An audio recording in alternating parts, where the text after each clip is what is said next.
ప్రభుత్వ medical కాలేజీలను private పరం చేయడంపై న్యాయ పోరాటం చేస్తున్నామని నెల్లూరు నియోజకవర్గ కాంగ్రెస్ పార్టీ ఇన్ఛార్జ్ నరపనేని కిరణ్ కుమార్ రెడ్డి అన్నారు. రాష్ట్ర పీసీసీ అధ్యక్షురాలు షర్మిల ఆధ్వర్యంలో కూటమి ప్రభుత్వ వైఫల్యాలను ఎండగడుతున్నామని చెప్పారు. రాష్ట్ర స్థాయిలో పార్టీని మరింత బలోపేతం చేసే విధంగా అడుగులు వేస్తున్నామన్న కిరణ్ కుమార్ రెడ్డితో మా ప్రతినిధి మల్లికార్జున ఫేస్ టు ఫేస్. రాష్ట్ర పీసీసీ అధ్యక్షురాలు వైఎస్ షర్మిలకు అత్యంత సన్నిహితంగా 2024 సంవత్సరంలో కోవూరు నియోజకవర్గానికి కాంగ్రెస్ పార్టీ ఎమ్మెల్యే అభ్యర్థిగా పోటీ చేసిన కిరణ్ కుమార్ రెడ్డి, అదేవిధంగా ప్రస్తుతం సిటీ నియోజకవర్గానికి కాంగ్రెస్ పార్టీకి ఇన్ఛార్జిగా ఉన్నాడు. కాంగ్రెస్ పార్టీని నగరంలో ఏ విధంగా బలోపేతం చేస్తాడో దానిపై మరింత సమాచారం తెలుసుకునేందుకు Nellore city incharge Congress party Kiran Kumar Reddy మనతో ఉన్నారు. దీనికి సంబంధించి మరిన్ని వివరాలు అడిగి తెలుసుకుందాం. ఈరోజు ఈ రాష్ట్రానికి సంబంధించి ప్రధానంగా 2 ప్రాంతీయ పార్టీలు గత 5 సంవత్సరాల వైఎస్ఆర్ కాంగ్రెస్ పార్టీ కావచ్చు, లేదా ఇప్పుడు ఉండేటటువంటి కూటమి జనసేన, తెలుగుదేశం మరియు బీజేపీ కూటమి కావచ్చు, ఈ యొక్క ప్రభుత్వాల యొక్క పనితీరును ప్రజలు బేరీజ్ వేసుకుంటున్నారు. ఏదైతే ఆనాడు కాంగ్రెస్ పార్టీ రాష్ట్రాన్ని అడ్డగోలుగా విభజించిందనేటటువంటి ఒక సెంటిమెంట్తో అందరూ కూడా కాంగ్రెస్ పార్టీకి దూరం అవ్వడం జరిగింది. అయితే కాంగ్రెస్ పార్టీ ఆ రోజు విభజించేటప్పుడు కూడా ఈ రాష్ట్రానికి కావాల్సినటువంటి అన్ని అంశాలను ఒక బిల్లు రూపంలో పొందుపరిచి హామీలన్నీ ఇచ్చినటువంటి పార్టీ కాంగ్రెస్ పార్టీ.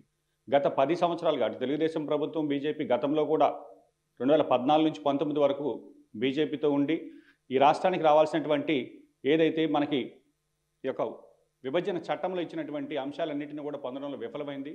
అదేవిధంగా జగన్మోహన్ రెడ్డి గారు బీజేపీకి డైరెక్ట్ మద్దతు కాకపోయినా ఇండైరెక్ట్గా మద్దతు ఇస్తూ ఈరోజు కూడా రాష్ట్రానికి రావాల్సినటువంటి రాష్ట్ర ప్రయోజనాల్ని తాకట్టు పెట్టినటువంటి వ్యక్తి జగన్మోహన్ రెడ్డి గారు. ఈరోజు కూటమి ప్రభుత్వం యొక్క పనితీరు ప్రజలందరూ కూడా గమనిస్తున్నారు.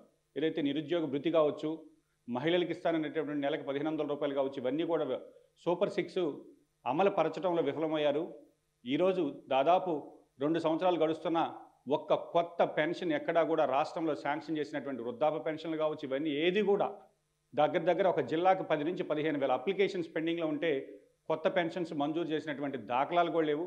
వీటన్నిటిని గమనించి గతంలో ఆనాడు కాంగ్రెస్ ప్రభుత్వం రాజశేఖర రెడ్డి గారి హయాంలో ఏ విధంగా అయితే సువర్ణ యుగం ఉండిందో రైతులకు సంబంధించి మద్దతు ధర కావచ్చు, అదేవిధంగా రైతులకు సంబంధించి ఈరోజు కనీసం యూరియా బస్తా కూడా రైతులకు ప్రాథమిక అవసరమైనటువంటి యూరియాను కూడా ఇవ్వలేక ఈ కూటమి ప్రభుత్వం పడుతున్నటువంటి అవస్థలను చూసి ఈరోజు తిరిగి మళ్ళీ ప్రజలందరూ కూడా కాంగ్రెస్ వైపు చూసేటటువంటి పరిస్థితి.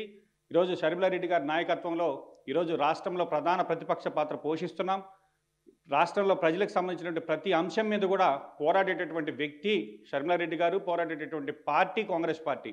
ఈరోజు కేంద్రం నుండి బీజేపీతో కొట్లాడగలిగే శక్తి కానీ, లేదా కొట్లాడేటటువంటి ప్రజల పక్షం నిలబడే పార్టీ కూడా కాంగ్రెస్ పార్టీ అని ఈరోజు రాష్ట్రం అంతా కూడా అనుకుంటున్నారు. అదేవిధంగా కూడా అడుగులు ముందుకు వేస్తున్నాం. సిటీకి వస్తే సిటీలో అన్ని డివిజన్లలో రాబోయేటటువంటి స్థానిక సంస్థల ఎన్నికల్లో ఈరోజు కొన్ని డివిజన్లు ఆల్రెడీ కాంగ్రెస్ పార్టీ ఆఫీసులు ఓపెన్ చేయడం కూడా జరిగింది. రాబోయే రోజుల్లో మరింతగా కాంగ్రెస్ పార్టీ అన్ని డివిజన్లు 54 డివిజన్లు అభ్యర్థులు పెట్టడానికి కూడా కాంగ్రెస్ పార్టీ సిద్ధమవుతుంది. జిల్లాలో కాంగ్రెస్ పార్టీని ఏ విధంగా ముందుకు తీసుకుపోతారు? అదేవిధంగా కాంగ్రెస్ పార్టీ అధ్యక్షుడికి మీకు సంబంధాలు మెరుగ్గా ఉన్నాయా, లేదా మీ కాంగ్రెస్లో ఇప్పటికీ ఐక్యత లేదని ఒకటి ఉంది, అసలు జిల్లా వ్యాప్తంగా కాంగ్రెస్ పార్టీ కమిటీలు లేవని ఒక నిదానం ఉంది, మీరు ఏ విధంగా కూడా ప్రజా సమస్యలు పోరాటం చేయడం లేదనేది ఒకటి జనాల్లో ఒక అపోహ ఉంది. దీని మీద మీరు ఏం చెప్తారు సార్? ఈరోజు సిటీ కాంగ్రెస్ పార్టీ ప్రెసిడెంట్గా నేను, అదేవిధంగా జిల్లా పార్టీ అధ్యక్షులుగా పెద్దలు దేవకుమార్ రెడ్డి గారు ఆధ్వర్యంలో అందరం కూడా కలిసికట్టుగా పనిచేస్తున్నాం.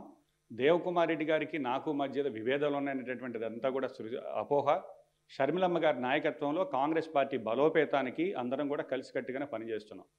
రెండవది, కమిటీలు లేవు అనేటటువంటి మాట కూడా వాస్తవం. ఈరోజు రాష్ట్రంలో గతంలో కాంగ్రెస్ పార్టీకి కనీసం ఎమ్మెల్యే అభ్యర్థులు కూడా కరువయ్యేటటువంటి పరిస్థితుల్లో షర్మిలమ్మ గారు రాష్ట్ర కాంగ్రెస్ పార్టీ పగ్గాలు చేపట్టిన తర్వాత 175 నియోజకవర్గాల్లో పోటీ చేయడం జరిగింది.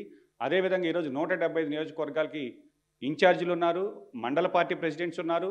కాంగ్రెస్ పార్టీ గతంలో కన్నా కూడా సంస్థాగతంగా ఈరోజు తిరిగి ప్రజలందరూ కూడా కాంగ్రెస్ వైపు, ఎందుకంటే ఈరోజు కాంగ్రెస్ పార్టీ యొక్క అవసరం ఈ దేశానికి ఎంతో ఉంది. కాంగ్రెస్ పార్టీ కూటమి ప్రభుత్వానికి కానీ జగన్మోహన్ రెడ్డి కానీ వత్తాసు పలికే పార్టీ కాదు.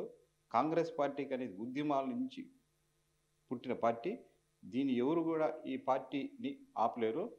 షర్మిల నాయకత్వంలో కాంగ్రెస్ పార్టీ మరింత ముందుకు తీసుకువెళ్ళే విధంగా కృషి చేస్తాం. కాంగ్రెస్ పార్టీ జిల్లా స్థాయిలో, మండల స్థాయిలో పటిష్టం చేసినప్పుడు కెమెరామెన్ అభిషేక్తో మళ్ళీ బేర్ న్యూస్ నెల్లూరు.